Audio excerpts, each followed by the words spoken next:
야고보서. 영어 성경은 저자를 제임스라고 부르는데 헬라어로는 야코보스라고 부르며 원래 이름은 히브리어로 야아코브, 즉 야곱입니다. 그게 바로 대부분의 성경 번역이 그를 야고보라고 부르는 이유죠. 이 영상에서도 그렇게 부르도록 하겠습니다. 신약에는 여러 명의 야고보가 등장하는데요. 그 중에 2명은 예수님의 12제자에 속한 사람들입니다. 그러나 이 서신은 예수님의 형제로 알려진 야고보가 기록한 것으로서 그에 대한 이야기는 사도행전과 바울 서신들에서 찾아볼 수 있습니다. 베드로가 새로운 교회들을 개척하기 위해 예루살렘을 떠난 후 예수님의 형제 야고보는 메시아, 곧 그리스도를 믿는 유대인들로 구성된 예루살렘 모교회의 지도자로 부상합니다. 이들은 최초의 그리스도인 공동체였으며 야고보가 지도자로 있던 20년 동안 어려운 시기를 겪었는데요. 기근으로 인한 극심한 가난이 그 지역을 덮쳤을 뿐 아니라 예루살렘의 유대 지도자들이 이 유대인 그리스도인들을 박해하고 있었죠. 하지만 야고보는 이 모든 걸 이겨내고 예루살렘 교회의 기둥으로 인정받았고 비참하게 살해되는 날까지 지혜와 용기를 발휘해 평화를 이룬 지도자로도 알려졌습니다. 우리는 이 책을 통해 짧고도 매우 강력한 글 속에 응축된 야고보의 가르침과 지혜의 유산을 접하게 됩니다. 야고보서는 마치 서신처럼 이스라엘 밖에 사는 모든 유대인 그리스도인에게 무난한 것으로 시작하지만 일반적인 바울 서신처럼 한 지역 교회의 특정한 문제들을 다루는 글이 아닙니다. 오히려 이 책은 야고보의 현명한 지혜를 요약한 것으로서 예수님을 따르는 모든 공동체를 대상으로 합니다. 그리고 야고보의 목적은 새로운 교리적 가르침을 주는 게 아니라 우리 삶의 관여에서 어떻게 살아야 할지 도전하려는 것입니다. 야고보의 지혜는 2개의 출처로부터 큰 영향을 받았는데요. 첫 번째는 하나님 나라의 삶에 관한 예수님의 가르침, 그 중에서 특히 산상수훈으로서 그는 이 책에서 이를 계속해서 상기시키고 인용합니다. 두 번째로 핵심적인 영향을 준 것은 성경의 지혜서인 잠언, 그 중에서 특히 1장부터 9장의 시들입니다. 야고보는 말 그대로 예수님과 잠언 곁에서 자란 사람이라서 그의 가르침은 마치 예수님의 말씀과 잠언처럼 들립니다. 그들의 언어와 이미지가 고스란히 묻어나죠.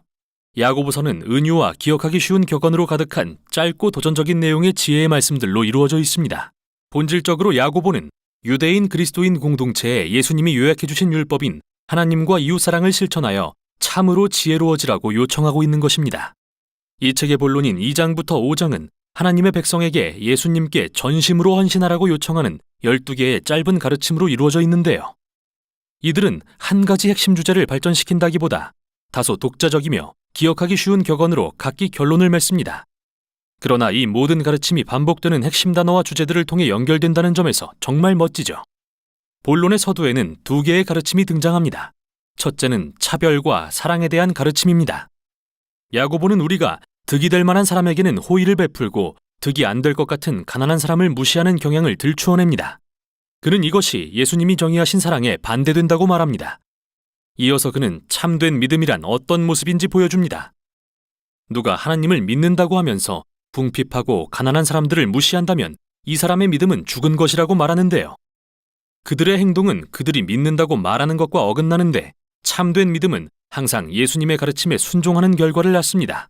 다음으로 야고보는 본론 가운데 3개의 다른 부분에서 예수님이 우리의 말에 대해 직접 가르치셨던 내용을 다룹니다. 우리는 한 입으로 사람들에게 고통을 퍼붓기도 하고 하나님을 찬송하기도 합니다. 참 엉망이죠. 또한 우리는 사람들을 판단하고 뒤에서 비방합니다. 그리고 우리는 모두 자기 이익을 위해 진실을 왜곡하는 경향이 있습니다.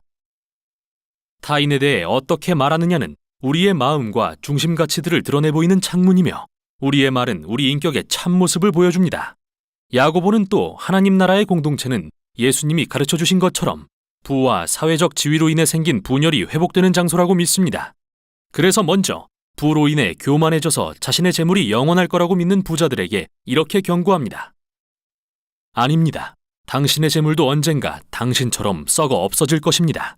반면에 하나님의 백성은 인내하며 예수님이 재림하셔서 만물을 바로잡으실 것을 소망해야 하는데 이는 믿음으로 기도하는 삶을 살도록 고무할 것입니다.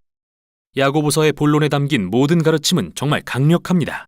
이 영상에서는 전부 다루지 못하지만 꼭 시간을 내어 천천히 다 읽어보시길 바랍니다. 이 12개의 지혜의 가르침 앞에는 도입부가 놓여 있는데요. 이 부분은 지혜의 가르침과 격언을 연속하여 보여주며 책 전체의 중심 내용을 요약하도록 구성되어 있습니다. 그리고 사실 2장부터 5장에서 보게 될 모든 핵심 단어와 주제들을 미리 소개하고 있죠. 야고보는 서신을 시작하면서 자신의 경험상 인생이 힘듦을 안다고 밝힙니다. 그는 결국 이 서신을 쓰고 얼마 지나지 않아 순교당했죠. 하지만 그는 인생의 시련과 환난이 실은 인내를 만들어내어 우리의 인격을 형성하는 역설적인 선물이라는 것을 믿습니다. 하나님은 고난 가운데 우리 안에서 놀라운 일을 행하시며 우리가 완전해지도록 도우시는 분입니다. 여기서 완전이라는 말은 야고보에게 정말 중요한데요. 이 책에서 7번을 반복하고 있죠. 성경 히브리어와 헬라어에서 이 말은 온전함을 가리키며 우리의 행동이 우리가 예수님께 받은 가치와 믿음과 언제나 일치하는 완전히 통합된 삶을 사는 것을 의미합니다. 야고보는 사실 우리 대부분이 균열된 채로 모순이 가득한 인격을 안고 산다는 것을 압니다. 우리 모두 인정하고 싶은 것보다 더 손상된 상태라는 것을요. 그러나 하나님은 깨어진 사람들을 완전케 하는 회복의 임무를 수행 중이시며 이 일은 자신의 환난을 새로운 관점으로 바라보는 지혜로부터 시작됩니다. 하나님은 그분의 성품을 의심하지 않고 믿음으로 구하는 사람들에게 이 지혜를 아낌없이 주실 것입니다. 그리고 우리가 하나님 앞에서 겸손히 자기 위치를 깨달을 때 염려와 신뢰 중 하나를 선택해야 하는데요. 참된 지혜란 내 형편과 상관없이 하나님의 선하심을 믿기로 선택하는 것을 의미합니다. 야고보는 그러므로 만일 가난이 당신의 삶을 시련으로 내몬다면 그것이 하나님만을 신뢰하게 만드는 선물이라고 여기라고 말합니다. 그뿐만 아니라 재물은 여름의 열기에 사라지고 마는 들꽃처럼 덧없는 것이죠. 따라서 시련을 겪을 때 하나님을 원망하지 마십시오. 오히려 당신의 형편을 통해 예수님이 가르쳐주신 하나님의 너그러우신 성품을 배우십시오. 그분은 고통 중에 우리를 만나주시는 믿을 수 있는 분입니다. 또한 예수님을 통해 새 생명을 주셔서 우리로 아버지에 대한 전적인 신뢰로 고난을 마주할 수 있는 새 사람이 되게 하신 분이십니다. 예수님이 그러셨듯이요. 그리고 이 새 사람은 우리가 하나님의 말씀을 듣기만 하는 게 아니라 그대로 행할 때 경험할 수 있습니다. 야고보는 여기서 하나님의 말씀을 자유롭게 하는 완전한 율법이라고 부르는데 이는 예수님을 통해 우리에게 주어진 율법의 가장 큰 계명, 즉 우리를 자유롭게 하사 하나님과 이웃을 사랑하게 하신 말씀을 가리키죠. 또 야고보는 그 사랑의 구체적인 모습을 제시하는데요. 그것은 다른 이들에게 친절과 사랑으로 말하는 것, 가난한 자들을 섬기는 것, 하나님께만 전심으로 헌신하는 삶을 사는 것을 의미합니다. 이처럼 도입부에는 2장부터 5장에서 더 깊이 살펴보게 될 12가지 가르침의 모든 핵심 단어와 주제들이 담겨 있는 것을 알 수 있습니다. 이 책은 야고보가 예수님과 잠언의 지혜에 몰두해서 얻은 그의 지혜를 우리에게 선사하는 멋진 선물이자 예수님을 따르기 원하는 이들에게 일침을 놓는 아름답고 정교한 글입니다. 이게 바로 야고보서가 전하는 내용입니다.